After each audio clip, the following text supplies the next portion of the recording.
This is a Gear Network production.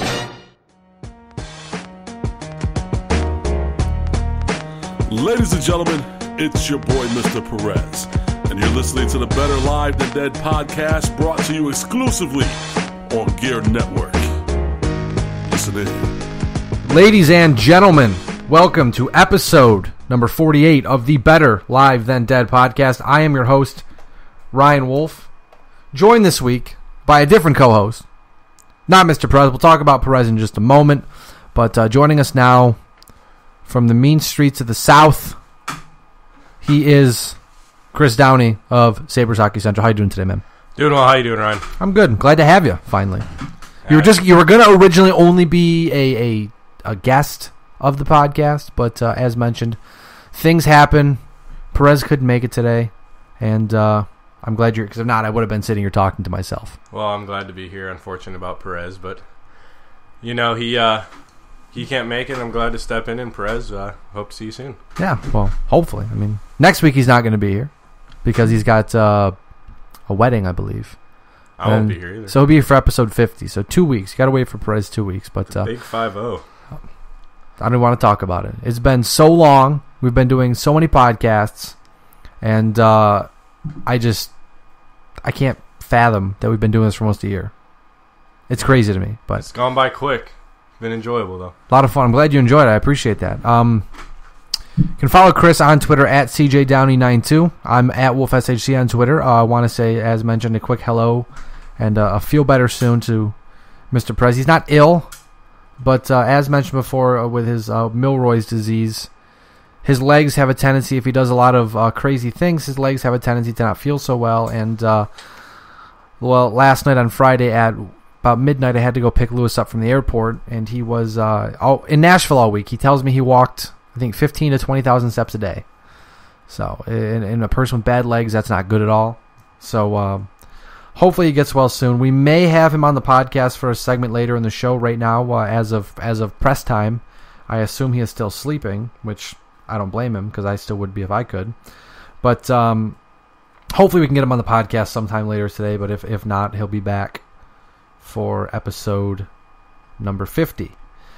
Now, I want to just jump in head first today into the news that you need to know. But I want to get this thing popped up on my phone first, because there's some statistics. I think I lost them, though. I probably lost them. Did I lose them? I lost them. You have to give me a second. I'll grab them. Starting off with the PGA. I'm trying to find SB Nation here. This is what happens when we don't get prepared, Chris. This is what not to do in the podcast world. You got a few episodes to learn. 50's coming up. You figure one of these days I would understand what I'm doing and figure out how to do this the right way, but there were some statistics on Tiger Woods that I want to share with you guys. But apparently when I turn my screen off, I just lost the stats. So I'm not very happy with that. Similar to Tiger Woods losing his game at the U.S. Open. Oh, I think this. Yep, I found it. Okay. Try it again. Take two. News you need to know. Starting off with the PGA, the U.S. Open is currently taking place this weekend. Jordan Spieth and Patrick Reed tied for the lead at 5 under as of press time on Saturday the 20th. Tiger Woods, a plus 16 after 2 rounds, tied for 150th, and he missed the cut at a plus 5. But here's a few stats from SB Nation. Thanks for the heads up here.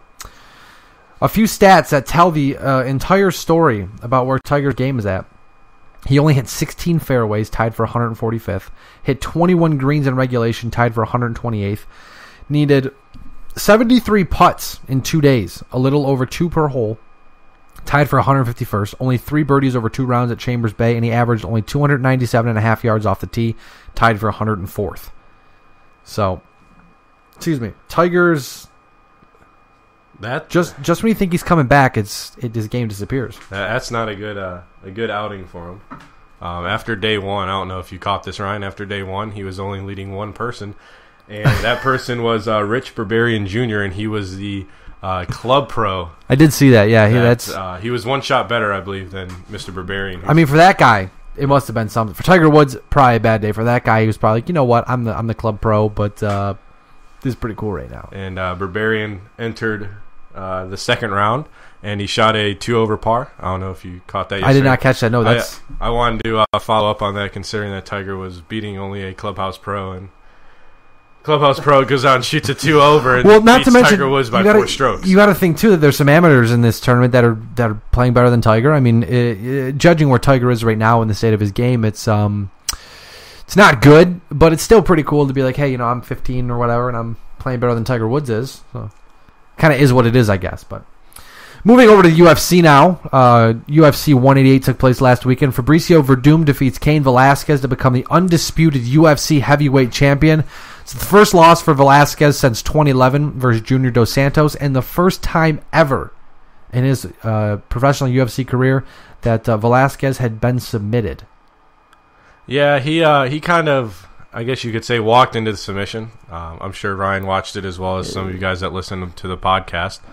But he went for the double leg takedown. I believe it was in the third round, correct?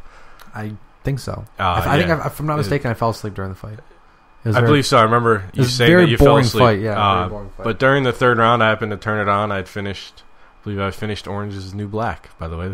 Decent season 3. I still have not watched that show yet. But it was the third round, and I can't remember who said it, but they said that Velasquez looked like a bobblehead. And he was just standing there ready to start, and his head was bobbling around. Yeah, as far as I remember, he was getting handled pretty well. Yeah, he was getting beat, and he had some good control in the third round. Wasn't going too crazy, and then goes for the takedown, and Verdum just grabs his neck and starts choking him. And the thing is, too, about it is that you have to wonder if the layoff for Velasquez was the reason why he wasn't very good. I suspect him to come back and win the title. I mean, I don't see any reason why he wouldn't, but certainly it's interesting to see a guy like Velasquez be handled easily by Verdum. So keep an eye out for that one, but certainly a good fight. Always fun too when there's an undisputed title on the line. For the second time this year, in the seventh in the past 6 years, the New York State Senate passes an MMA bill 49-13. Now the bill needs to pass the New York State Assembly to become legal. A vote likely coming this Tuesday, the 23rd, which will be the last day of the Assembly for this session. And if it doesn't pass by then, it won't become, no chance of it becoming a law, at least for now. But again, there's a lot of increased support throughout New York State, throughout the politicians and all the people saying, let's get this done. Mixed martial arts, MMA, I don't know why I said that twice. Mixed martial arts, UFC, they all want to have big events in the state. UFC's already committed, I think, to 4 events in the state for the first 3 or 4 years. And it's a lot of money they could make. So it would be a big deal if New York State finally legalized mixed martial arts. But we'll see how that works out, because it hasn't worked out yet. As we said, 7 times in 6 years. That's passed, but the Assembly's the problem. And, well, most politicians are the problem. Yeah, they like to get their hands in things that, if you will, sometimes doesn't concern them, and they want it to be out for themselves. It's all about, I think this is all about, like, well, we don't like the violence, so we want this or we want that. And I understand it, but at some point in time, sometimes people cry. They cry poor and say, "Well, we don't have enough money, or we need more. We could certainly use a boost in revenue." They're talking like $20 million a year just off the UFC alone. Like, come on, are you serious? You got to spend money to make money, and exactly. UFC. That's what I always tell. That's what I always tell people when I buy things. Yep, you got to. Looking here in the Wolf Den Studios, but you got to. Yeah, there's just a few things. A few things around here, but back to that topic. You just you have to suck it up. They bring so much money to when they're in Nevada or Mexico, or when they're going on the world. They're a big deal, and they'll bring a lot of attention, especially to the East Coast. There's not many events in the East Coast outside of when they're in, I believe are they in New Jersey or Boston? They do New Jersey. They've done Boston a couple times, but they've done New Jersey a few times. They usually hit the West Coast a lot. You are right about that. Yeah, they don't really hit the East Coast a ton. At least it doesn't feel like it. It does not feel like it. And when you have a place like MSG up in New York City, I think that would be a big draw for the East Coast. Goodness, you put Chris Weidman there, or if John Jones ever comes back, John Jones on the main event. I mean, that would be huge. That would be ridiculous. UFC president Dana White, speaking of super fights, says Chris Cyborg's next 145 next fight at 145. Let's try that again. Will be her last at that weight, and quote, hopefully we see the Ronda fight next. Well, we'll see how that works out. They've been hoping for that for years now, and it hasn't happened yet. So I'm not going to hold my breath, but if it happens, cool. Moving over to FIFA now. Outgoing FIFA president Sepp Blatter is said to be reconsidering his resignation, which is ridiculous. That dude needs to go. Just needs to go. Just get out of here. Just stop it. Like, you say you're gonna leave because it's best for FIFA, and then you're like, no, I'm not going to. I changed my mind. He's being a politician, is what he's doing. Flip flopping. There you go. I don't know if you happened to catch the vote when that happened. But he said in his speech something along the lines that he's not going to resign because that means he's saying he's guilty. And then a few days later, he comes out saying he resigned. And then a week or so later, I should say, he's like, oh, I don't think it was a good thing. Yeah. Speaking of that, Chuck Blazer, one of the cogs in the investigation against FIFA, worked for 18 months undercover as an FBI foreman, according to a 2011 plea agreement that was released this week. They're saying that he was a big part of the downfall of the current regime in FIFA. So that's interesting to find out. Every week we find something new out about this. It's always weird and uncomfortable to read about because it's so messed up. But at some point in time, someone will write a book about it and it'll all make sense. It'll be a long process going through. Absolutely. People are talking about Qatar and Russia still being able to lose World Cup. Some say that there's no legal ramifications, that they're able to get pulled, but who knows? When you got a power of the right person in mind, they can make the decision. Absolutely. To flip the switch and say we're pulling out and awarding to somebody who has the funds and who has the infrastructure. America. I still think that America should get Qatar's World Cup. That's just me, though. I'm just biased. Give them anywhere that has infrastructure. You don't have to use quote slave labor to build your stadiums that'll use for 3-4 matches, and then you're gathering dust. Thousands of people dying yearly, stuff like that. Bad stuff. Last but not least, Women's World Cup. The U.S. women's national team defeats Nigeria 1-0. They win Group D, which was known as the Group of Death. U.S. women's national team advances to the round of 16 to face Colombia on Monday the 22nd. Should be a very good match. It should be a very good match. I don't see the USA not advancing through that match. I haven't really watched a whole lot of the Colombian women play. National soccer for the women isn't as prominent outside of the U.S. as the men's are. But watching the U.S. play, they need to. One thing they do need to do is capitalize more on their chances. They had a plethora of chances, if you will, against Nigeria, and they only were able to score one. It was off a set piece. And I can't remember which commentator it was because they had a 3-commentator set with JP Dellacamera and 2 others, and the one guy kept saying he thought that the U.S. was going to score. That was in the 5th minute. And then about 30 minutes later, he said, I believe the USA is going to score. I just have this feeling. I know I've been saying it. And then finally off a set piece, ball gets served in, and Wambach finds it in midair and buries it in the back. But the U.S. should have easily won that 3-4-0 as there have been a couple games like that where there's a team that dominates and they just can't get through, and they can't have fun over there. There you go. Okay, they just can't get through, and I don't know if I know there's been a lot of complaints about the artificial turf being a problem, but artificial turf doesn't affect your finishing ability when you're putting a boot through the ball. If you will. We talked about superstition earlier. Maybe some people are superstitious. Maybe they say I won't score goals on artificial turf. I don't know. Now I'm just making stuff up. Moving over to the National Football League. Now there's a report that Kansas City safety Eric Berry is cancer-free. The team is yet to confirm, but that would obviously be very good news for everybody, especially obviously the Kansas City Chiefs organization and Eric Berry himself. The Buffalo Bills officially set a season ticket record of 57,500 season tickets, surpassing a record set in 1992. The team also said that season ticket sales will be capped at 60,000 season tickets this season. So that's a pretty big deal. The Atlanta Falcons cut offensive tackle Sam Baker, who missed 2014 with a torn patellar tendon. Obviously, his career, or not obviously, but I should say, but his career has been plagued by injuries since he was drafted in 2008. So obviously, there's where we can use the word properly. That would be a reason why he would have been cut. The Carolina Panthers signed cornerback Chris Houston. Philadelphia signs offensive lineman Jared Wheeler. Quarterback Jason Campbell to retire. In 90 games, he started 79 of them. He was 32-47 in his career. 16,771 yards, 87 touchdowns, 60 interceptions.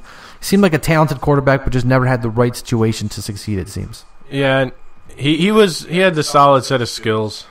He wasn't a bad quarterback, as we've seen come through, that are just a glorified backup. But he never seemed to break through and lead the team to a great record. He never seemed to have that Ryan Fitzpatrick year that he had in Buffalo before he signed a big contract, and then all went downhill. He kind of just he sat with the Redskins and whoever else he played with, and just did his job, got the job done. He wasn't overbearing in a sense of, I'm going to go out and perform in these big games and then go downhill and never be seen of again. It looks like Perez has awoken. He just favorited a tweet on Twitter, so I was just looking around. Maybe he's sleep tweeting. Could be, but it is almost noon, so I would hope that he would be awake at this point, because if not, then you're just sleeping, spending your entire day sleeping. You did say you didn't want to sleep late. Looking right now, Twitter says Paul Pierce will reportedly return next season, but he may not play for the Wizards, so we'll keep an eye on that one. But, talking football still. Carolina Panthers extend linebacker Thomas Davis. In 117 games, he has 17.5 sacks, but he is the heart and soul of that Carolina defense, and he's, as you may know, thought to be the first player to return from 3 torn ACLs and reconstructive surgeries on the same knee. So clearly, there's no sign of quitting that guy. The Tennessee Titans cut running back Sean Green in 24 games. He had 687 yards, 6 touchdowns. Clearly, that was a bust of a free agent signing out there in Tennessee. Houston extends cornerback Jonathan Joseph in 60 games with Houston, 11 interceptions, 56 passes defended. He's a very good cornerback, so good on them for extending him. I don't know if you heard this one this week, Chris, but Carolina offensive tackle Michael Orr says the blind side ruined his football career. Now, mind you, the blind side is not responsible for the fact that he ranked 74th out of 78 tackles in Pro Football Focus's rankings last year. So he's one of the worst offensive tackles statistically in the league. But let's blame it on a movie. I mean, I get where he's coming from. There's a fat kid in my front lawn right now. He's running. Oh my goodness! Why are there fat children in my front yard? But back to let's get back to the blind fat side. Men that play football. Yeah, let's get back to the blind side. No, I can see why, because when you have a movie made about you, you have this what's the word? Aura. This aura, if you will, of he's good, he's something special, and all it really was about this just about his life, just about how he a teenage boy who gets taken in. Yeah, he succeeded in the greatest of odds. Exactly, and I read something, I believe, that said that it was more of a success for Sandra Bullock than it was for himself. Yep. And if you've never, if The Blind Side was never written and made into a movie as well as a book, who knows? Michael Orr may never be this guy that's getting Michael signed Orr. Maybe he would have been a good offensive tackle. I doubt it, but I mean, he could have. He could have went to the CFL. I mean, he's just a name. By the way, for Perez not being here today, I will do Perez a favor. I will say hello to Sandra Bullock. Do it. She's a lovely lady. I think we've said hello to her before, but just for Perez, I will say hello to Sandra Bullock right now. I'm sure he would appreciate that one. I'm sure he's probably laughing right now as he's listening to this podcast. One last thing here, I think. Oh, yeah, one last thing as I lose my papers. Should have gotten that card stock. I should have. I need to go buy some. The NFL. Perez, bring card stock for 50. Yeah, come on. Okay, we're back. Got my papers. The NFL and DirecTV are being sued over Sunday Ticket following recent court ruling against the National Hockey League. The complaint states, quote, the NFL and DirecTV are violating federal antitrust laws by requiring consumers to purchase all out-of-market games, even if the customer wants to see the out-of-market games for only one team. Makes sense. The NHL, they still have the blackout rules. So like if I live in Rochester, I can't buy MSG, which sucks because if you don't have cable, I would pay $105 a year to get hockey. I mean, and I believe you can only watch it on your computer too, which is not a problem. Everyone has tablets, computers, phones, whatever. But I think this is a big deal because the NBA's already done it where the NBA says you can buy the team, you can buy single game, or you can buy the whole year. The NHL has it where you can buy single team or you can buy the whole year. Major League Baseball still doesn't do it, but their package is so cheap It's $130 a year, and I mean, even if you just watch one team, it's still less than $1 a game. I mean, granted, with teams being in your local market, those, like, for instance, there's 18 games a year where I have to, or 19 games a year I have to watch the Red Sox on Yes Network. But then there's games where they might be on Fox or ESPN or MLB Network or something like that. So that is something that you can keep an eye out on. But I certainly think that the National Football League, there's some credence to this. I mean, there's some meat to it, I guess I should say.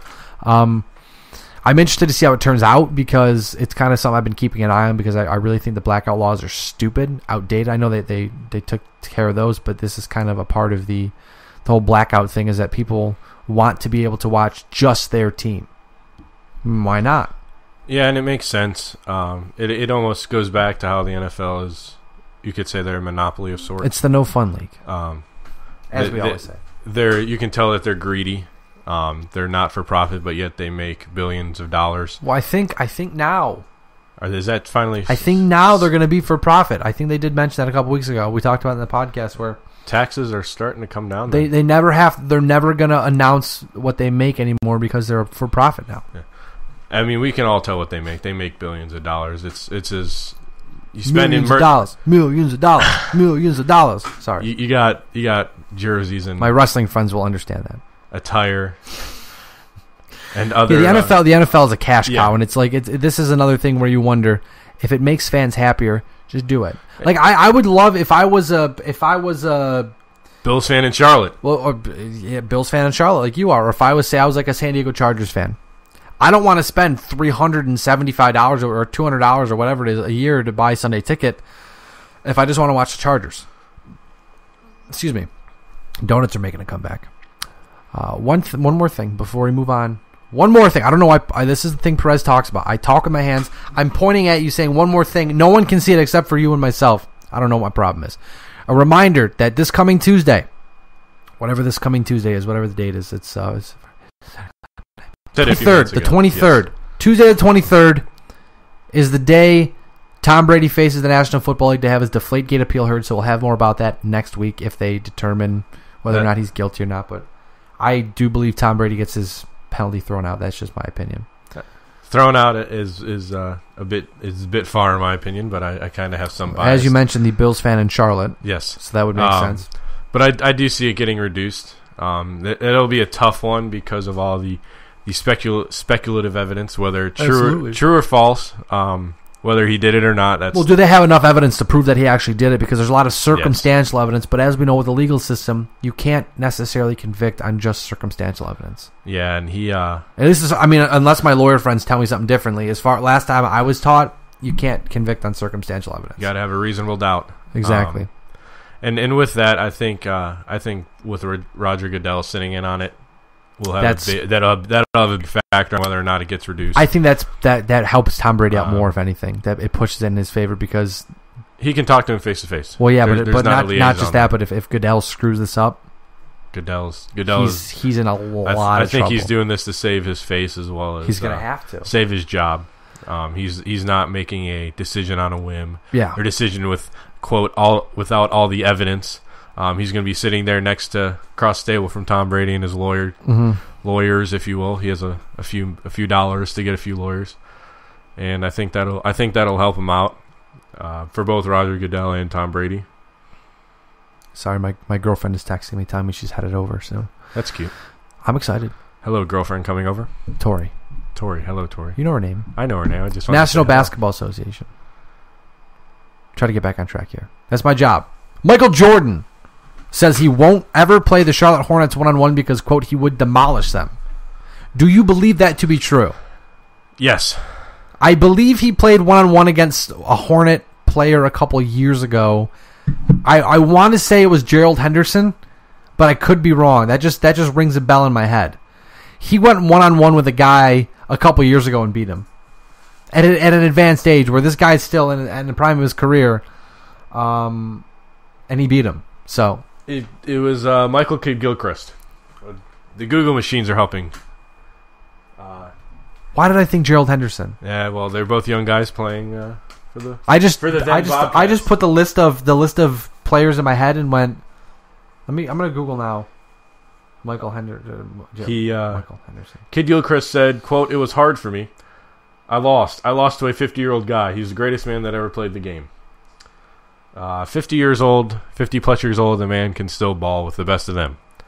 So, yes, I think he can beat them. I think that him saying he could demolish them.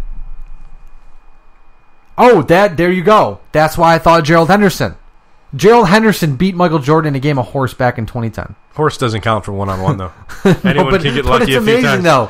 Yes. Come on. You could sit there and say, yeah, I lost to Michael Jordan one-on-one, or say, dude, I beat the greatest basketball player in the history of basketball, plus he's my boss, so I also beat my boss at a game of horse. It's still horse, though. Anyone can get lucky. Yeah, right after he bought the Bobcats, he lost to two games of horse to Gerald Henderson. I would beat my friend in horse, and that's because I would call everything, and I would run around like a mad fool and then call him out when he didn't do it. That's the only way I would win, because it says here that Henderson's from Duke, which made the losses even more painful for Jordan, North Carolina alum.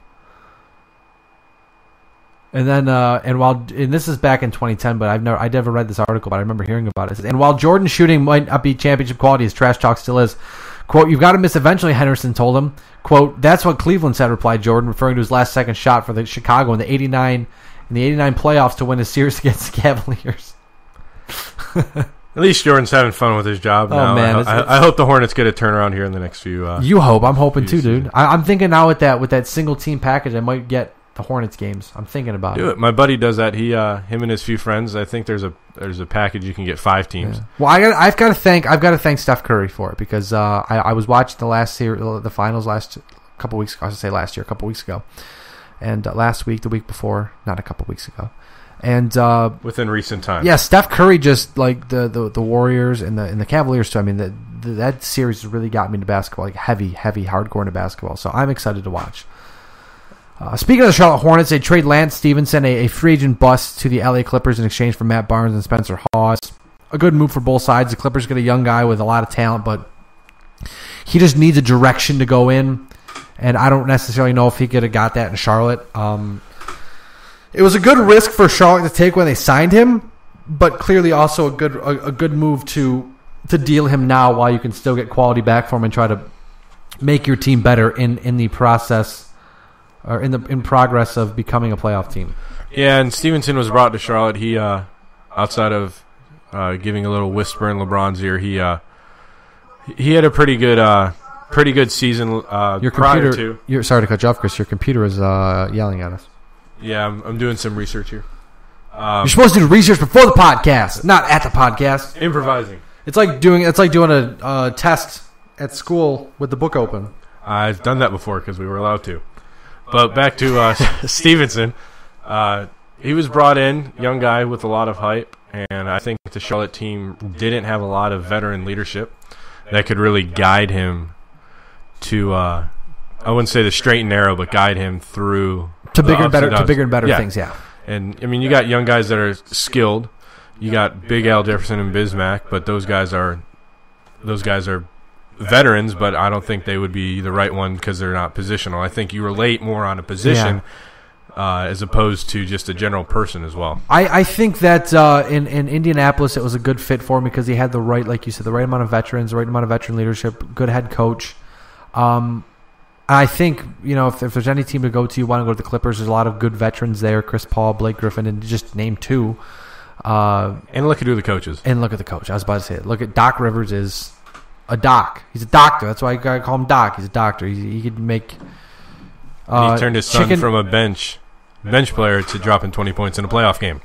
Phenomenal, because everyone said his kid was a bust. So, father knows best, but Doc can turn chicken crap into chicken salad, I believe is the saying. So, that's the PJ version. That's the edited family friendly version of it. Yes. Now, here's a fun thing to point out, Chris. Jerry West almost quit the Golden State Warriors in 2014 when the team was set to trade Klay Thompson in a package for Kevin Love. Looking back on that now, probably was a pretty good idea that Jerry West hitched his wagon to that, because it never happened. But wow, what a difference that would be.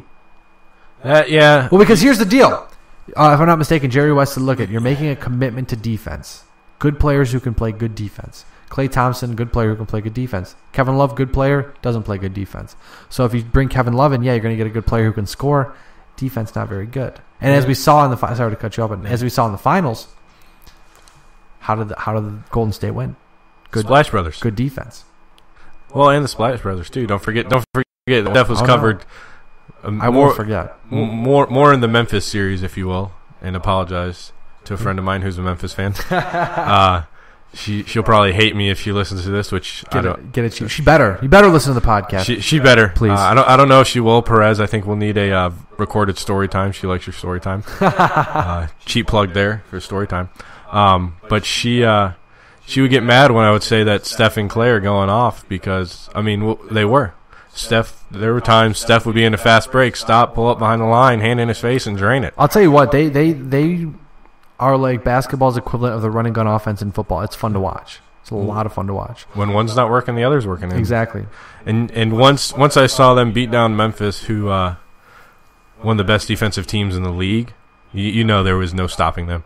LeBron dropping a triple-double every night, yeah, that's great work, but what are your teammates doing around you, you know? We'll call that a good cliffhanger because we're going to come back to the finals in just a second. 3 more things and we'll get there. I promise you. That's a cliffhanger, though. Good cliffhanger. Good tease. Denver hires Mike Malone to be the next head coach. He was fired by Sacramento in December after going 39-67 in 2 seasons. And Atlanta promotes head coach Mike Budenholzer to be the president of the Hawks, will remain the head coach. Danny Ferry is out as president of the team. And Jeff Green exercises his option and will remain with the Memphis Grizzlies. Now, moving over to the playoffs. The NBA Finals are in the books, ladies and gentlemen. The Golden State Warriors defeat the Cleveland Cavaliers 4-2. Draymond Green, third Warrior ever to record a postseason triple-double in Game 6.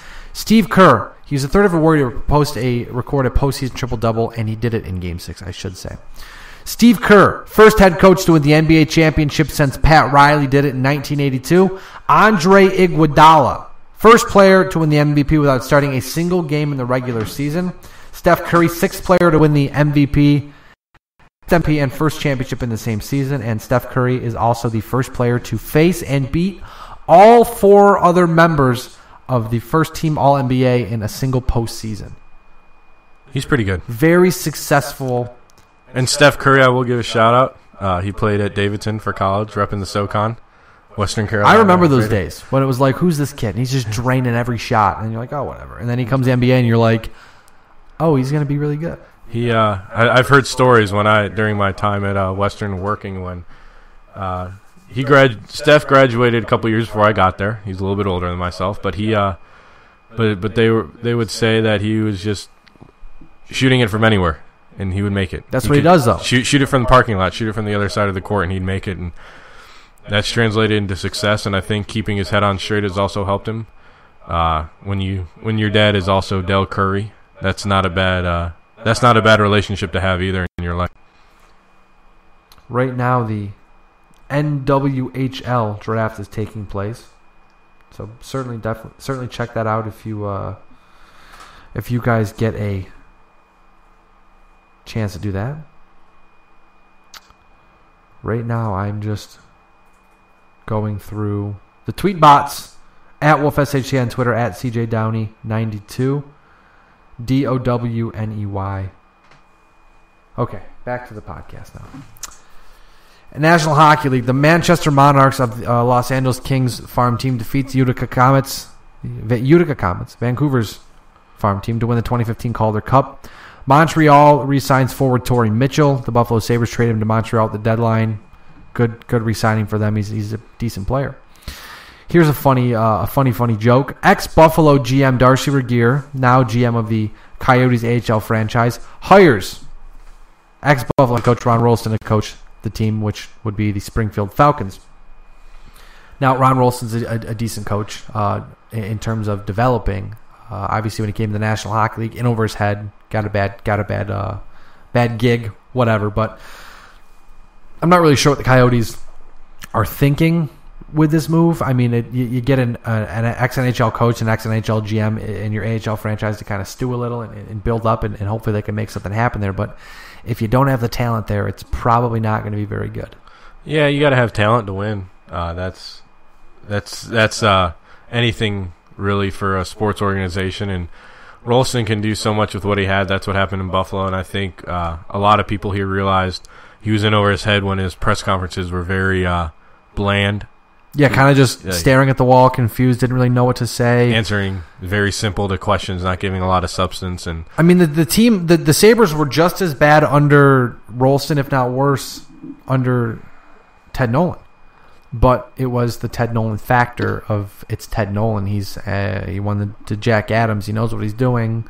When really, hey, newsflash, the only reason that Ted Nolan won the Jack Adams was because Dominic Hasek was really good.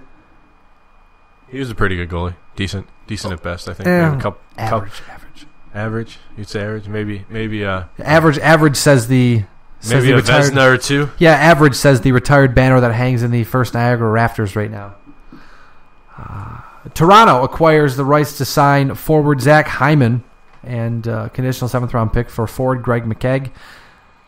I don't know if Hyman's going to sign with the Maple Leafs, but I know I'm trying not to laugh. His last name is Hyman. I'm sure he gets it all the time. I'm gonna be an adult here. I'm gonna be an adult. But I don't know if he'll sign with Toronto, but they have his rights, and if he doesn't sign, there'll be a free agent. He can sign wherever he wants to go. Moving over to the Stanley Cup playoffs now, the Chicago Blackhawks defeat the Tampa Bay Lightning in 6 games. Defenseman Duncan Keith wins the Conn Smythe Award, the first defenseman to win it since 2007. I believe he's also the second defenseman ever in hockey history to record 20 points in a postseason. It's the third Cup victory in 6 years for the Blackhawks. Chris, safe to say we have a dynasty on our hands. Yeah, they're pretty good. A modern-day dynasty. Because we're talking, and I should have prefaced this before I asked the question, but we're not talking, Canadiens or Islanders, because that'll never happen again. But in the modern-day Cup or cap, that's what I was looking for. The modern-day cap-friendly dynasty, I think this is safe to say. Yeah, and I think, when you got players that are named Jonathan Toews and Patrick Kane, they have quite the accolades, more of Toews solely because of Team Canada, unfortunately. Nothing against Team Canada, but Team USA should have a few golds around their neck, but that's a different story for a different time. But when you have defensemen as well, especially when you got defensemen putting up 20 points. In the playoffs, Yeah, that's in maybe, 25 games maybe? Nearly a point per game. That's pretty good. Close, yeah. And you got great supporting cast for them, too. Well, they do a very good job. Front office does a very good job. After they won the first Cup, they had to rebuild, and they did a good job rebuilding for these 2 Cup runs. And they're going to have to rebuild again after this. And they've already proven they can do it. Well, let's see if they can do it again. Yeah, and I saw something on the good old tweet bots. The Twitter bots. The Twitter bots, as Ryan likes to say, that Patrick Sharp may get moved. Oh, Patrick Sharp's gone. There's no doubt about it. There is no way in my mind that Patrick Sharp is a Chicago Blackhawk opening night next season. Which that'll be a good loss. I would say a bad loss. A big loss. A good gain for whoever gets him. Well, it's kind of a good loss, I guess you could say, for the Blackhawks, because yes, it will. The loss part, they lose Patrick Sharp.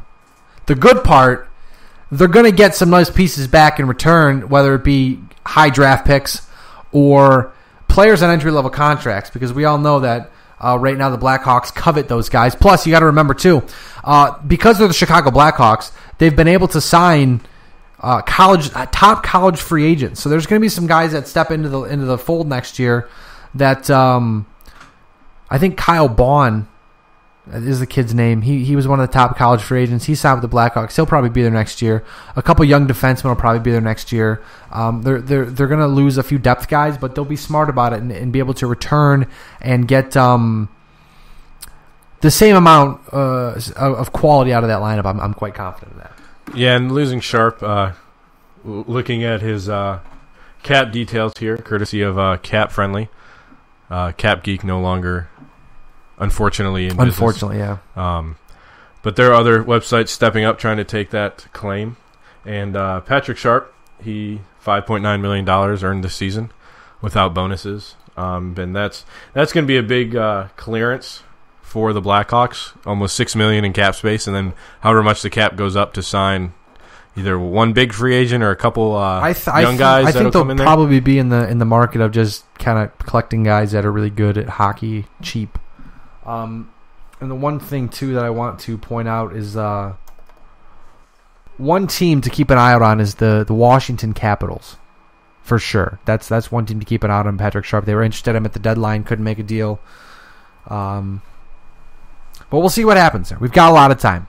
Offseason just started. Now, Chicago captain Jonathan Toews, as you mentioned, Chris, he is the first captain since Wayne Gretzky, P good hockey player. Wayne Gretzky, first captain since Wayne Gretzky to captain a team to 3 Stanley Cup victories by age 27. Like right now, Jonathan Toews is a Hall of Famer, in my opinion. I don't see anything against that. Speaking of Hall of Famers, head coach Joe Quenneville, 10th coach ever in the history of hockey to win 3 Stanley Cups. He's pretty good. He's a pretty good bench coach, considering what he's had to work with. P good coach. P good coach. Also, learning new lingo here in the BLTD. That's why I say all the time now. P good. It's Chris Pogue's fault. Thanks, Chris. P good. Tampa Bay, key injuries. First off, forward Tyler Johnson, leading point getter. I still believe he finished the playoffs with leading points while being injured throughout the Cup Finals. Fractured wrist. Very, very, very painful injury. That hurts. You want hurt? You want hurt? Ben Bishop, goaltender, torn.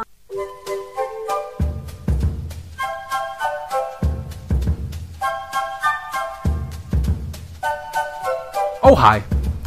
Sorry about that. The computer had some technical difficulties and cut me off while I was talking. So, Chris, back to what we were saying. Talking about very hurt. Very hurt. Well, there's also fat children running through the front yard, so I'm hurting for the future of America because everybody's fat these days. But anyways, that's for a different time. Do you want hurt? Ben Bishop played through the Stanley Cup Finals with a torn groin. The reason he didn't start one of the games is because he couldn't stretch.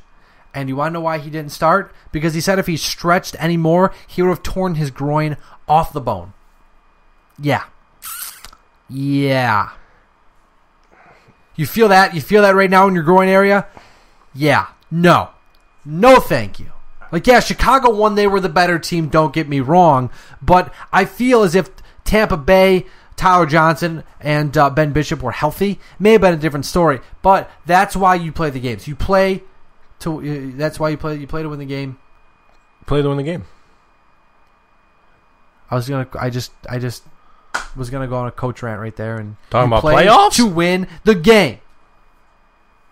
You want to crown their ass and crown them. I don't know, but that's why I took damn field or the ice in this case. That's why I took damn field. Okay, the frozen water, sheet of water. National Hockey League draft this Friday night. Connor McDavid likely to go number 1 overall to the Edmonton Oilers. Number 2 overall, Buffalo Sabres likely to get Boston University forward Jack Eichel. Going to be a great night for hockey fans around. I personally will be live over at SabresHockeyCentral.com, on Twitter at WolfSHC. I might jump on a podcast or two, talk with some people about some hockey. I don't know yet.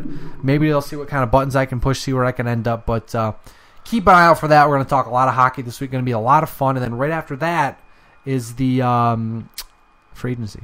Begins July 1st. I think it's Wednesday this year. Gotta love the offseason. Oh, I love the offseason. So much fun. And then a couple weeks after that, the second week of July, I believe, is development camp. And then that weekend when development camp ends, we're having a mega cast with a bunch of hockey people, including myself here on the Gear Radio Network. Better Live Than Dead. Going to be a lot of fun. Keep an eye out for it. But Buffalo still doing the Traverse City? No, they're out. They're not doing it anymore. Next year, they're going to do a prospect camp in Buffalo, which would be really hosting cool. At the Harbor Center and stuff? Yep. Very, very nice, by the way. That's what they're looking. I'm glad you enjoy it. Act like you know what you're doing. You walk up there. They had a. I tried to go up there a couple weeks ago, but they were locked out for the combine, unfortunately. Upon your word of going up there, I was at 716 yesterday after done enjoying what I was eating. Yesterday being Friday. Friday, 19th. yes, Friday for those listening. The one thing you'll learn about podcasting, and writing. The one thing I always used to do, you never try to date it. Because if you say yesterday, people will think like I'm listening on Tuesday. I'll be like, oh, Monday. So if you say yesterday on the 19th or yesterday or Friday, I was there. Just a quick tip. I'm just helping you out. It's okay. I forgot about that. You do that when you're writing too. I do. I try not to. But I always say yesterday, and I'm like, what was yesterday? So you see a bunch of little, I guess as you would say, AAA little junior teams. Pierre McGuire's Fantasy. Hanging out around the Harbor Center, trying to get my words here, using my big boy words today. And Ryan told me to go up and check the rinks. So I go adventure, and I go all the way up to the top, and the kids check in, parents show their tickets or whatever. I didn't know you needed tickets, so they're like, oh yeah, you got to buy tickets to watch. And I'm like, oh, well, I haven't been here since these have been built. I'm looking around. And they all look at each other all confused, like who would want to do such a thing? And the little guy, very nice guy, he looked at me, goes, so you're not here to watch anyone? And I told him no. And luckily there's no one around saying, no, you're not here to watch anyone. So I walk around for about 5 minutes. Needless to say, I probably could have stayed there, but I stuck out like a sore thumb, the 6'2" guy in his Dominic Hasek shirt. I think that would have been very memorable. And so I checked out both rinks. And it's a nice place. It's beautiful. It helps when you have money. Speaking of the NWHL, they're going to be playing there next year, so maybe when you come back up, we'll catch a game. I know I'm going to try to catch a few games there. I know the Buffalo Junior Sabres play there, which is a lot of fun to watch. Sled hockey's played there. Everything's played there at this point. It's always fun to be there. Good atmosphere, too. Nice barn to watch hockey in. Before we move on to the next segment, I want to bring up some fan questions brought to you by Fathead. You go to gearnetwork.com. On the right side of the main page, click on the Fathead banner.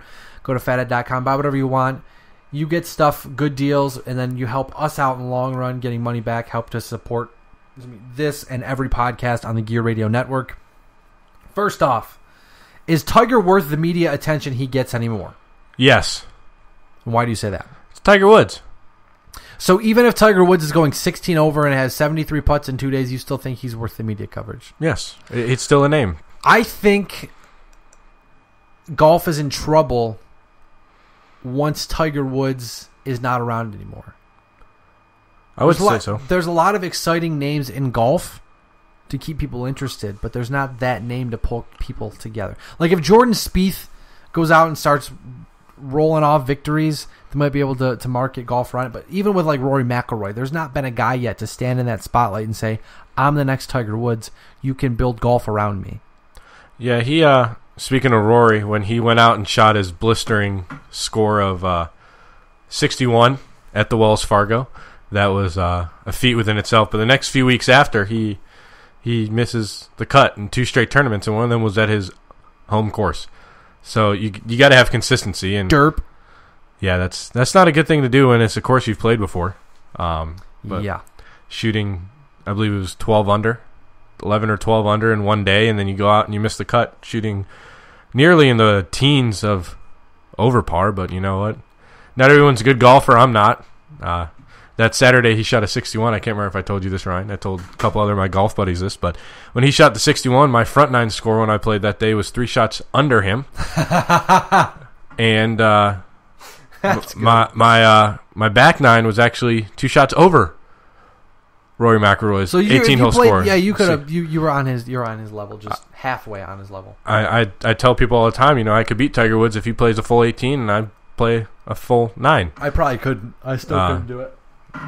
But to each their own, and like you said, if Jordan Spieth, he's a young guy, so I mean he's missed a few cuts after winning the Masters. I think there's just I should let you finish, but I think the thing is that, as you mentioned, Chris, the consistency is not there. With Tiger Woods, when he was good, he was great. He was always consistent. He was always there on the last day, even if he wasn't contending for the victory. He was always fun to watch, and that's the problem now. Is that you get like Jordan Spieth after the Masters, the first tournament, if I'm not mistaken, he misses the cut. It's like, well, that's a good way to kill momentum. Rory McIlroy goes out, wins a tournament. The next tournament, he shoots an 80 or something like that. So it's pretty high. And I went to go look at the U.S. Open scores to see how players were doing, but I forgot that it's only 9:37 there on the West Coast in the good old state of Washington, and pairings are probably just getting underway. It's weird. It's weird hearing pairings teeing off at 5:30 Eastern time when it was weird. Yeah, it was teams weird coming off watching. last holes. It was weird watching golf last night at 10 o'clock at night, and it's still like they're still golfing. I'm like, is this live or am I missing something? Or and it also doesn't help the camera actually makes it lighter than what it seems on TV. Yeah, it's also true. Last one. Did Ken Shamrock quote piss away his legacy by fighting for Bellator last night? I would have a tough time saying yes. Obviously, he took a beating yesterday. If you haven't watched it, take a look. He almost tells Kimbo Slice to go to bed. He reads him the bedtime story, tucks him in, then Kimbo says, I want a glass of milk.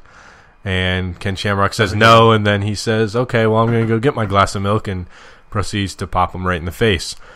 Now, with that, I don't think one loss... I don't think any team with one loss or any participant in any sport with one loss can piss away a legacy. Well, I mean, with Ken Shamrock, he's 28-16 now in his career. He's still known as the world's most dangerous man. I mean, that'll never change. But he's 51 years old. So, his legacy has kind of been set in stone for a long time. Former WWE Intercontinental Champion, Ken Shamrock, done it all. I'm trying to get here. Okay, here we go. But he has lost 1, 2, 3, 4, 5, 6 of his last 8 fights. Let's see. 1, 2, 3, 4, 5, 6, 7, 8, 9. He's 2-8 in his last 10 fights. And his last 10 fights have taken place anywhere from 2004 on. I mean, he hadn't fought in 5 years either. So it's kind of like, really after I'm just struggling here. You could say after, we're back to 96, 2000, 2001. When he got to the UFC, he was, he kind of hit his stride, and then in the late 90s, really, and then kind of just early 2000s, and just fell apart. And his legacy's been set in stone for a long time. I don't think this is going to do anything about it. It's just going to be more of a joke, I guess. Do you remember that time that YouTube Street Fighter beat up Ken Shamrock because Ken Shamrock couldn't finish the sleeper? I mean, it was bad when he turned on Bellator last night, and they said Shamrock has about 3 minutes in the cage, and then he's done. It was about 3 minutes. It was three 5-minute rounds. He was done after 3 minutes. Like he put Kimbo in a rear naked choke, had it locked in, ready to go. Kimbo wouldn't tap, and that was once Kimbo got up, he rocked him a couple times, and the fight was over. That was not very exciting. But it's a 51-year-old man. I mean, he's closer to getting his art benefits than he is to the glory days he had back when he was a good fighter. True. So, I mean, it sucks to see a guy like that, but some people love to fight and won't stop fighting until... Finley loves to fight. People won't stop fighting until it's over, so I guess he'll keep fighting, but I don't see anybody giving him a shot anymore. But, excuse me, but that being said, this is the news you need to know. Now you know it. Damn, I'm proud of you for getting that. I didn't know if you were going to get it. You got it. You listen to the podcast. Thank you. Listen to the podcast, that. you get the cliches. Now, I'm not sure what comes up next, so whatever comes up next, enjoy it. When we get back here on the Better Live Than Dead podcast, right after these commercial breaks. While you're listening to this podcast, make sure you follow us on social media. You can follow me at WolfSHC on Twitter. You can also follow Mr. Perez at MRLG Perez. Make sure to like the podcast on Facebook. That's Facebook.com/BLTD Podcast. And make sure to follow Gear Network on Twitter at GERE Network. This free and independent sportscast is made possible when you shop the Gear Network store through Amazon. Visit GearNetwork.com and click on the Amazon banner to shop through Amazon's thousands of products at great prices delivered right to your front door. Again, that's GearNetwork.com and click the Amazon banner at the top. You're listening to Better Live Than Dead on the Gear Radio Network.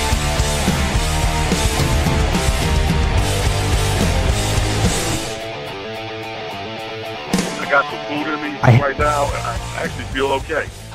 That's good. I guess we'll just start here then. We're unofficially official. Okay, sounds good. We're pre-showing our conversation. Nothing wrong with that. Yeah, this is going to be in the podcast, so I can say the rest of the podcast is good. You should stick around for the rest of the podcast. But I figured that with Lewis being out today and not coming back to next week because of prior engagements, we could get him on the podcast today and discuss how you're feeling. And because we have, as you will notice, we have expressed our concern for your well-being on the podcast this week. Yeah, man. John sent me a text message, was like, "Hey, are you sick?" And I was like, "No, I'm not. I didn't realize someone had asked, wished me getting better on Twitter. And I was like, oh, no, dude, just my day yesterday was so ridiculous. I'm just burnt out right now.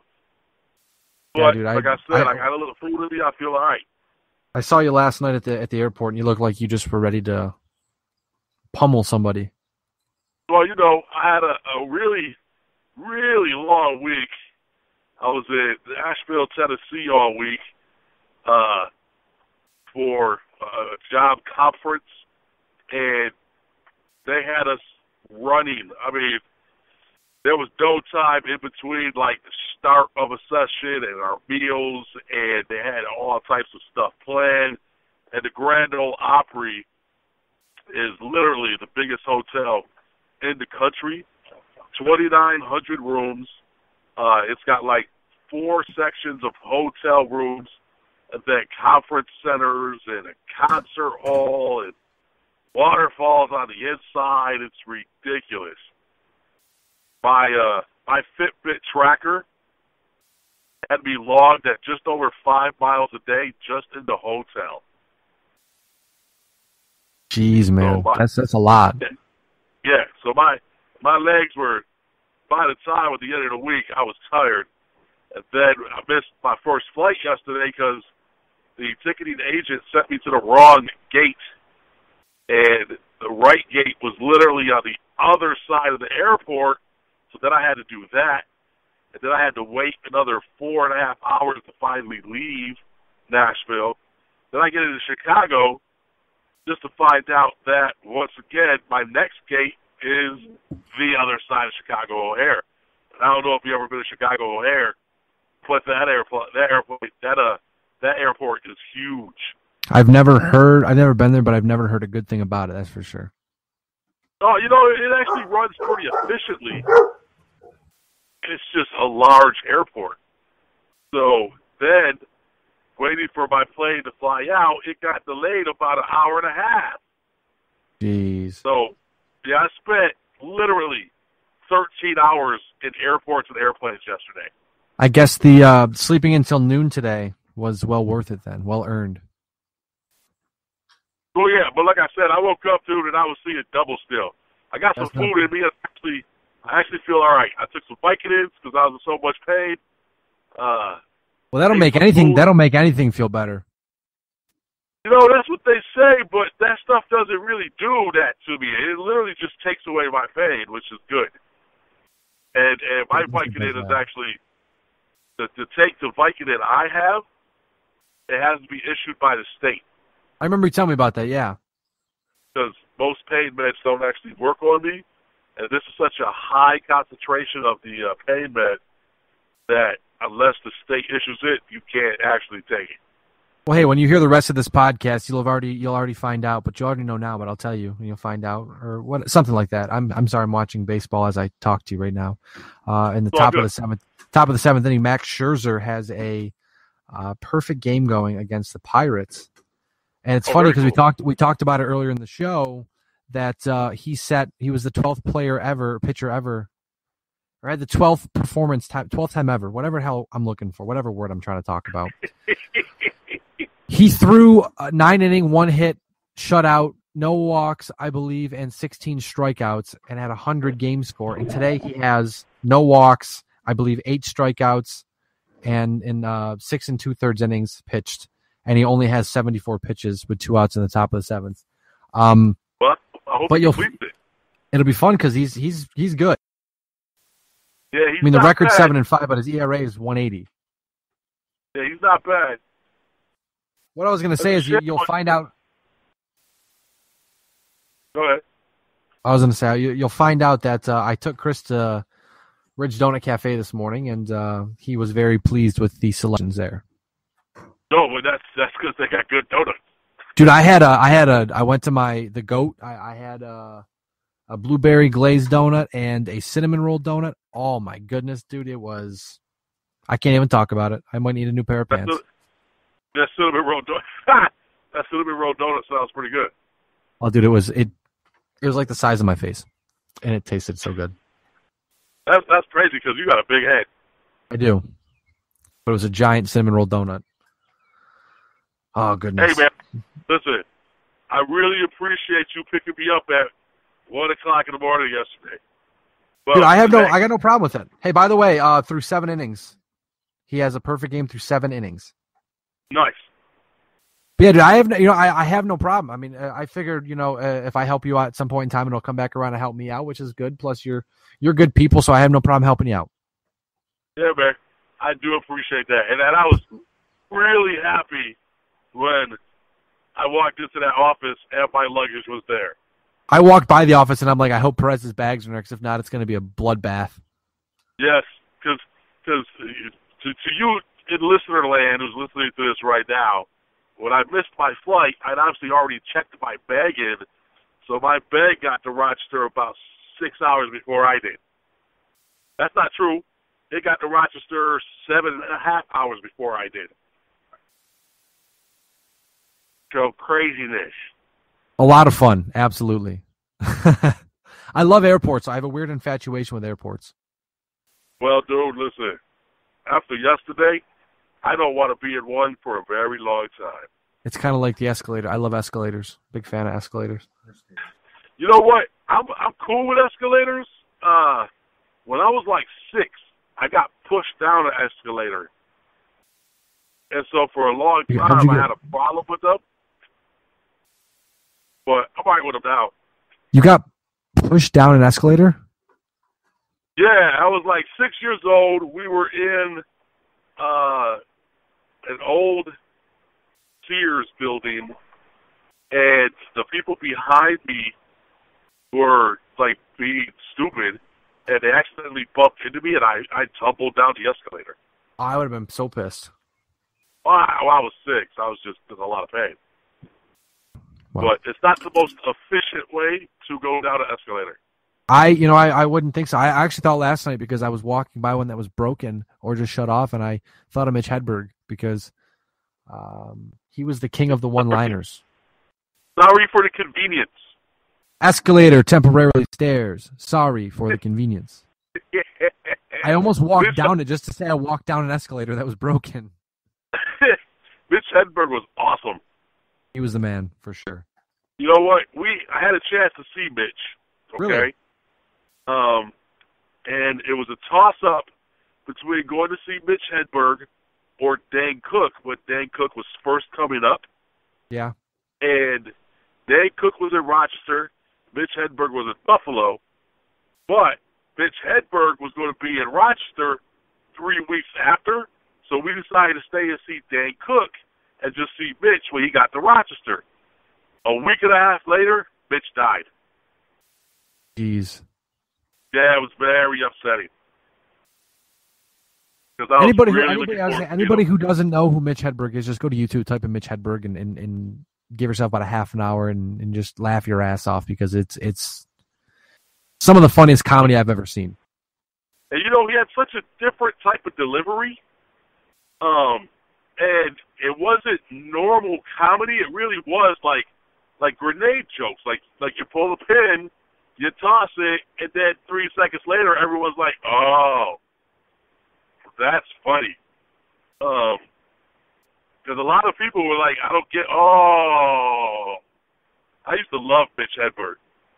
I was watching a comedy special on him where he did his half hour for Comedy Central, and it was a funny half hour, but he didn't like it, so he was like, you know what, just going to keep going, and he did for another 40 minutes, and the second part was even funnier than the first part.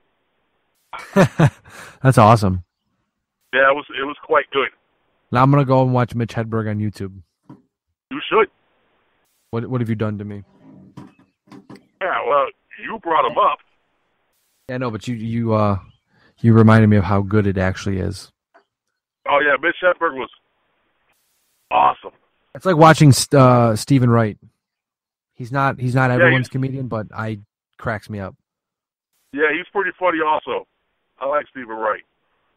Well, I don't want to take up too much of your time, but I did want to get a few minutes on the podcast. I think we've hit about 10 minutes now, so I will release you of your duties, wish you the best in your future endeavors, And Thank you, sir.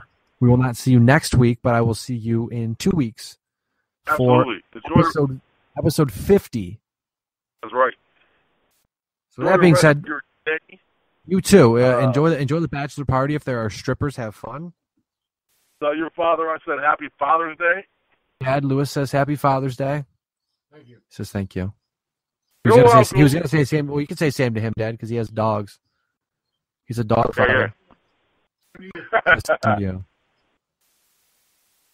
Everybody listening in Radio Land, he is at MRLG Perez on the tweet bots.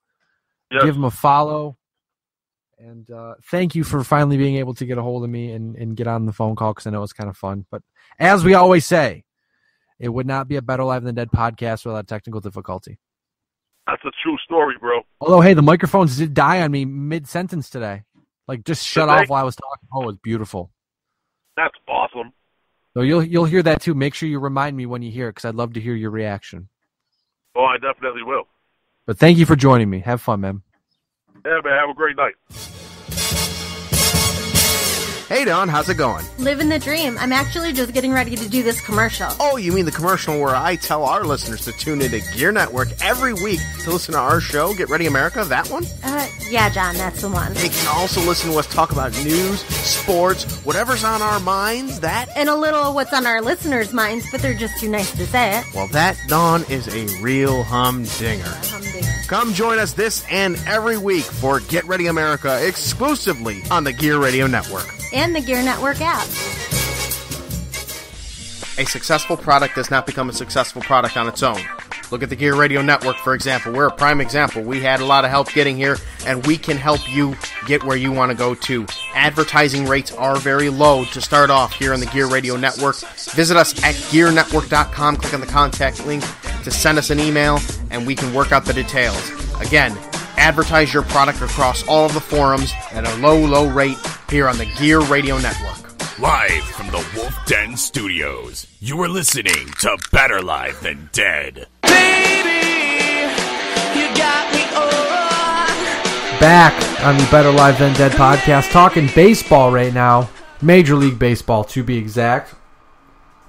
Just going to start off right at the top. Minnesota calls up top prospect outfielder Byron Buxton. Now, personally, I was a little upset about this because Rochester being the AAA affiliate of the Minnesota Twins, I was waiting for Byron Buxton to come to Rochester and spend some time in Frontier Field so we get to check out this is going to be next up-and-coming superstar of Major League Baseball, but maybe, Chris, your computer's yelling at us again. Maybe we'll get to see him soon, because right now, Buxton is 2 for 20, batting 100. Average is 100. 7 strikeouts in his first action at the Major League level. I think it almost as if they'll call him up. If he stays, he stays. If not, he gets a taste of the majors, knows what he has to do to get back, and then probably ends up in AAA. But hopefully we see him sometime soon, because he's going to be one hell of a baseball player. You know, guys coming up in the minors, it's nice to see a transition, if you will, for these new players coming up. We've had Bryce Harper come up in the past few years. He's a decent ball player. Allegedly he's good. He's P good, if you will. P good Bryce Harper. And it's with Jeter leaving, it kind of cements a new, I wouldn't say era, but a new set of players coming in that could stay in the league for 10, 15 years and really make their own legacy with World Series, All-Star games. And he's one of them. Gold gloves, etc. Yeah. He's one of them that can help the Minnesota Twins get back to glory, being a good baseball team again, being one of the best in the league, get back to the playoffs, all that fun stuff. But hopefully he ends up in Rochester at some point in time. Washington Nationals pitcher Max Scherzer throws a complete game shutout versus Milwaukee this week. 9 innings pitched, 1 hit, 1 walk, 16 strikeouts. Had a game score of 100. Now that's important because it's just the 12th time in recorded history we've seen a game score of at least 100 recorded in a game. So not even a good game, but a great, almost if not elite performance by Max Scherzer. I believe, was it a few weeks ago, maybe about a month or so ago, on an episode of... I think we had the same thing happen, yeah. Talked about a podcast. But wasn't it like only a 98 score and the dude threw like a 2-hitter? Corey Kluber, yeah. Was it only like a 98 or something? Yeah, like a 98, yeah. And Scherzer goes out and throws in the hundos, the hundies. Well, I think the last time we saw it was like Clayton Kershaw started a couple of years ago. Now, strikeouts per 9 are up to 7.7 strikeouts per 9 innings. It would be the 9th straight year that the record was broken. And I want to say thanks to Mike Shope of Shope and the Bulldog on WGR for pointing this out on Twitter. Now, there's been an ongoing problem in Major League Baseball with the umpires potentially widening the strike zones. But do you see this as a big problem? Or I should say, first off, what do you see is the problem here? And is it a big problem? I mean, all part of the game is playing baseball. I mean, baseball is, just like with any other sport, you want to see scoring, and that's how games are won. But to me, there's always something good about seeing teams score 1 and 2 runs, goals, points, whatever sport it may be. But I guess I should say, in the era of power pitching, is it almost an unfair advantage to be giving pitchers a wider strike zone? It all depends. I mean, a strike zone is what it's made of. Usually, it's a rough estimate of the chest area down to the knees, depending on what the umpires decide to give, and it's with width of the plate. I mean, if it's not over the plate, it's usually not a strike. Depends on what the umpire decides to see at 70, 80 miles, 90 miles an hour for a fastball, curveball, whatever may come in. And, you'd have to make some other adjustments outside of just changing the strike zone, because players are going to adapt and pitchers are going to adapt, because eventually you're just going to get players up there getting walked. Because I mean, I see painting happening a lot with the power pitchers, but a lot of the strike zones have been they've gotten deeper in terms of they've gone lower, and outside pitches. Inside pitches not so much, but outside pitches and low pitches. Maybe the strike zone has kind of gotten a little wide in that area. Maybe it'll start to be like a let's go science here real quick. The theory that the universe is expanding, then it'll come back and contract. Strike zone is expanding. Eventually, you're going to say, "All right, no, stop," and then you're going to have to bring it back in, and then eventually, and then people are going to say, "Is the strike zone too small?" Well, we'll see what's going to happen, because if umpires keep being bad at their job, they will lose their job. That's just how it works. They get graded, and then if they get graded down, they'll get less and less and less until they get fired. Speaking of getting fired, a good transition here. I'm on fire today with the firing of transitions. San Diego fires manager Bud Black, 32 and 33 at the time of his firing this season. He's 649 and 713 overall. The firing probably was warranted. I mean, he's not a bad coach. I'm sure San Diego will always regret essentially trading Bud Black for Bud Black from the San Francisco Giants. I almost said 49ers. San Francisco Giants to the San Diego Padres. That'd be quite the transition there. That would be interesting. That'd be it's like a wife swap, but sports swap, Run the baseball up the middle. Yeah, I don't think that would work. I forgot what. I just completely went blank there for a second. Who was the Giants manager? I just went blank. Wow. Let's use the Google box. I feel like a moron right now. This is what happens. You talk so much about sports, and I know the guy because he's one of the greatest coaches in the history of baseball. One of the few who's won 3 World Series championships. Bruce Bochy. He was the Padres coach. Padres manager. Don't ever call him a coach. Padres manager. And essentially they traded.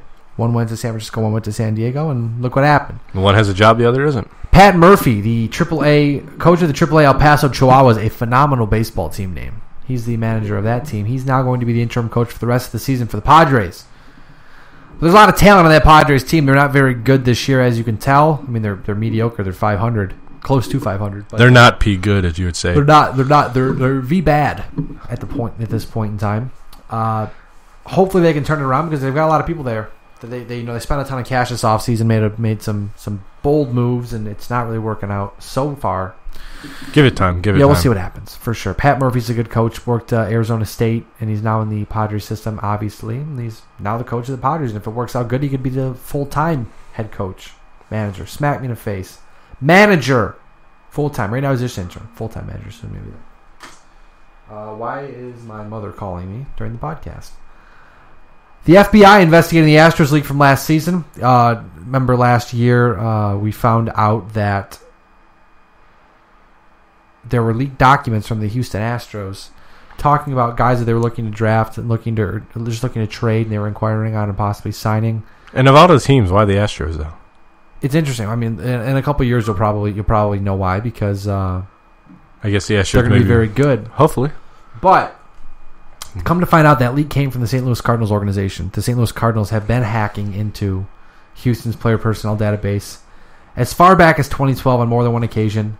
Many people have compared it to Major League Baseball's version of Spygate. We don't know much now, but Major League Baseball has reportedly been saying... Hackgate. They've been saying that if when all is said and done, if it goes as high as they think it might go, this could be something that has many ramifications throughout the game of baseball. And a lot of people could be in a lot of trouble for sure. I mean, it depends as well. I was reading some. I can't remember the term that was used, but they said if this said person, I wouldn't say a scapegoat, but a rogue person. That's the name I'm looking for. Was like the person involved that it was only them. They did it themselves, which I highly doubt is the case. That there wouldn't be that much punishment, if that makes sense. That person would get punished for maybe whatever legal ramifications come along with it, and if any, but it'll be a big scenario to come out in the coming weeks and months and potentially years with internet security as well as database security for various sports teams, not just the MLB, but all four sports and all the sports around the world in general. It's gonna be interesting, definitely, to see how this one turns out. Go back to pen and paper. Yeah, I mean, and it's weird too because guys that worked in the St. Louis organization now work in the Houston organization. So, to me, you don't know if it followed them or whatever, but we'll find out more. And this is just us laying the groundwork for a future conversation on the podcast because we don't really know much, so we're not going to sit here and speculate. But we do know that a lot of bad stuff happened, and a lot of people are about to be in trouble. That's for sure. Bad things happen when you do bad things, folks. Yeah, don't be dumb. Boston Red Sox utility man Brock Holt hits for the cycle. He's the first Red Sox player to do this since John Valentine. Valentine did it in June 6th of 1996. Very interesting. It's going to be a lot of fun to watch that happen.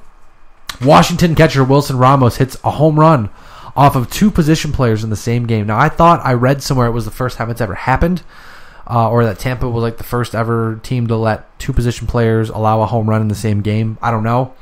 But something like that. It's rare, if not the first time we've ever seen it.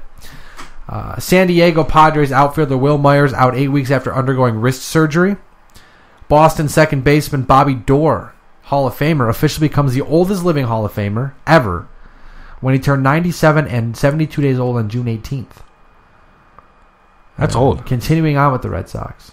Boston third baseman Pablo Sandoval suspended one game after it was uncovered that he was liking Instagram photos during a game.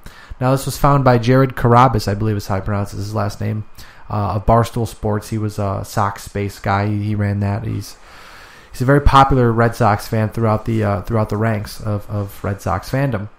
He was going through Instagram and saw it said 20 minutes ago, Pablo Sandoval liked two photos, which was during the game.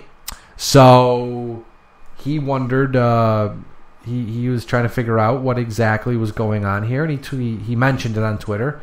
And because he has quite a big following, it was picked up by radio, and then radio helped the media pick it up, and then the team picked it up, and they suspended him a game because that was it was a violation of the rules of the cell phone policy of Major League Baseball, social media policy of Major League Baseball. And really, I mean, as a Red Sox fan, it's hard not to see this be the Carl Crawford situation. I mean, Pablo Sandoval is playing good baseball this year so far into June, almost July here. But sometimes the big city eats people up, and hopefully that doesn't happen with him because he's a damn good baseballer. I mean, third base hadn't been too good for him this year, but there's, Crawford came to Boston and was not the same Carl Crawford, and he let the city engulf him, and that was why he's gone, and he's in Los Angeles now. But hopefully, like I said, hopefully the same doesn't happen with Pablo Sandoval. He's a good baseball player, a lot of fun to watch. Kung Fu Panda. I hope he sticks around. I mean, I don't know if he will, but I hope he does. A little too early to judge, though. But Toronto Blue Jays infielder Myceris Terrace expected to miss the rest of the season after undergoing shoulder surgery. Atlanta outfielder Nick Markakis records his 393rd straight errorless game in the outfield, setting a major league record. And New York Yankees third baseman and designated hitter Alex Rodriguez collects his 3,000th hit on a home run. Now, the ball was caught by a noted baseball collector, Zach Hampel, at Zach, ZACK_Hampel, HAMPLE on Twitter. If you get a chance, go check out his Twitter feed. It's been fun the past couple days. He's written a few books on how to catch foul balls at baseball games. According to his own website, he has over 8,000 foul balls that he owns. According to Twitter, he told the Yankees he would not give A-Rod the ball, at least yet. He's still discussing what he may or may not do with the ball, but it's been authenticated by Major League Baseball. It's his. It's in his possession. I mean, even though Alex Rodriguez, noted piece of crap, is a piece of crap, Major League Baseball still probably wants him to own the ball. He still probably wants to own the ball, and it's still probably a very valuable piece of baseball history. Yeah, I mean, with everything that happened with A-Rod, with steroids, and I mean, that's essentially what it was for him to be taken downhill and not liked by anybody. I mean, you still got to put the bat to the ball, so I mean, you still got to give him credit that he's doing well this season. It's like the same thing with Barry Bonds, is that, you know, even though he hit 795,000 home runs, that's a lot. He's still, the hand-eye coordination is supposed to be there. Now, we know with Alex Rodriguez, he took steroids because his body was breaking down. Mm-hmm. I mean, they said somewhere around 32 his body started to break down, which it all kind of makes sense. But, you know, it's still incredible. Like you said, hand-eye coordination is incredible, but I don't really care at this point. I mean, if I was the fellow gentleman, if you will, who caught the baseball. Speaking of this, by the way, John Heyman, very good baseball writer, CBS, I believe, tweeted that the A-Rod 3000 ball was caught by an a-hole. Good little use of turbo puns. Yes, but you know, it's one of those. How much does a guy actually want for it? Will he actually budge? Well, this man, mind you, he said he's never sold a baseball in his life. Yes. He's caught Mike Trout's first ever career home run and gave it back to him. Didn't sell, just gave it back to him. Like, he's caught a few important baseballs. Why don't you think he won't give this one back? Because look at all the media attention he's getting. You got a point. I think he eventually will either come to a headway, and he'll say, you know what, I'm just keeping it for my own sake. I mean, you have 8,000 foul balls. How many of them can you say are A-Rod's 3,000th hit on a home run? I don't think many, if any. That's actually only one baseball for those keeping track at home. But with that, I think eventually he'll get rid of it. That's a big piece of history. I mean, there's only, I believe, Wade Boggs and Derek Jeter are the only other two baseball players that hit their 3,000th hit on a home run. Fun fact for baseball aficionados there, and Ryan, if you did not know that yourself. So with that, it's whatever his mindset comes with. I think he has a high price for it, considering what he knows and what he does for a hobby, if you will. But outside that, it's one of those. It's eventually going to be up in the air, and we'll see what happens in the coming days. We will see what happens, for sure. Again, like I said, I don't care about Alex Rodriguez. Moving on now to the gear guy. On June 14th, Jose Berrios had a no decision. 3 innings pitched, only 3 innings pitched. 1 hit, 1 strikeout. Left the game after taking a line drive off his leg. He's okay. He'll make his next start Saturday night, June 20th versus Jacksonville. And just a quick side note, Chattanooga clinched the first half North Division title this week as well. They are the winners of the first half title for the first time since 2006. And they are headed to the playoffs for the second consecutive year now, selfishly. Thinking here. Hopefully Jose Berrios does not participate in those playoffs, because hopefully he'll be in Rochester by then, but we will see. He's still doing good, making progress with the minors. He'll be here soon. With that being said, this has been our Major League Baseball talk. When we get back, wrap the podcast up, get this bad boy on the road. Better Live Than Dead podcast. More next. Do you enjoy listening to Better Live Than Dead, but you're not always by your laptop to hear it on GearNetwork.com? Not to worry, we've got you covered. Better Live Than Dead and all other Gear Network podcasts can now be heard on iHeartRadio, iTunes, in the Zune Marketplace, on SoundCloud, Spreaker, Stitcher Radio, and on TuneIn Radio. So make sure you get one of the aforementioned apps to stay up to date with the latest Gear Network podcasts.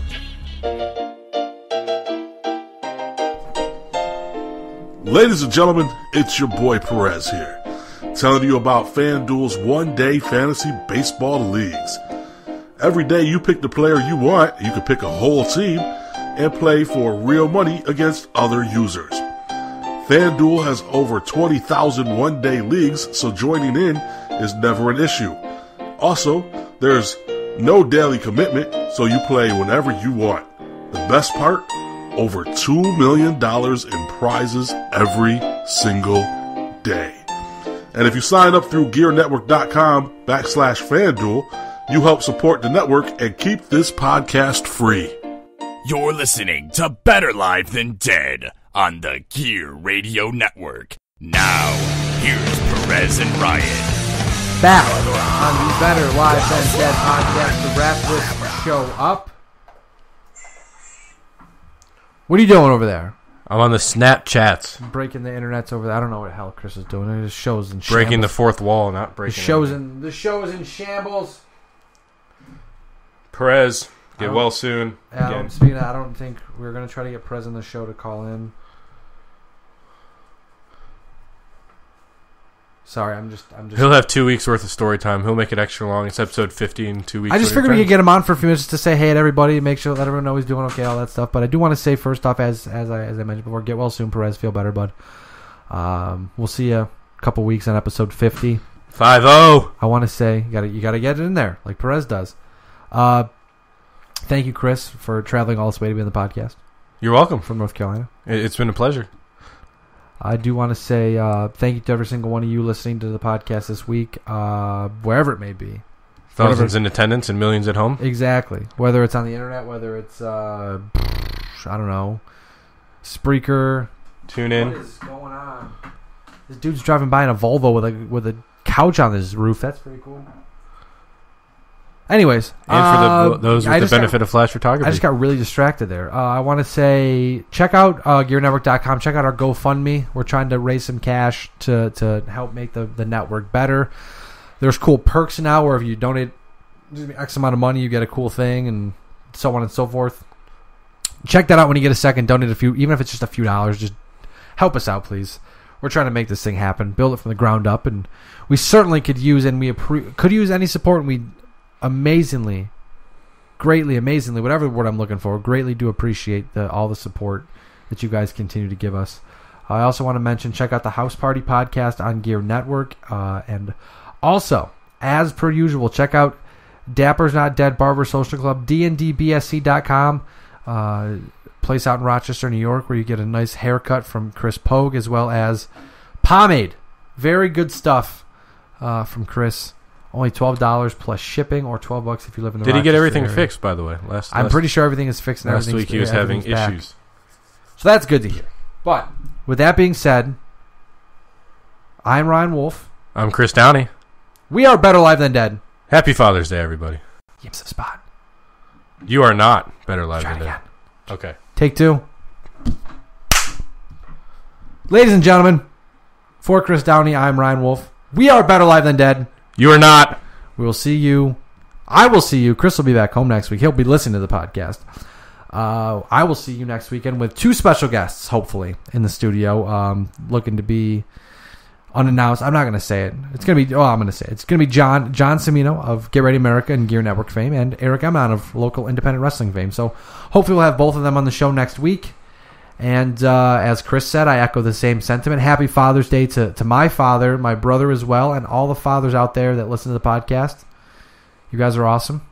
Make the world go round, and you make Home Depot and Lowe's stay in business. Exactly. Have yourself a beer as well. Or two. Just not on me, because I have no money. But with that being said, thank you again for tuning in. We will catch you next week here exclusively in the Gear Radio Network.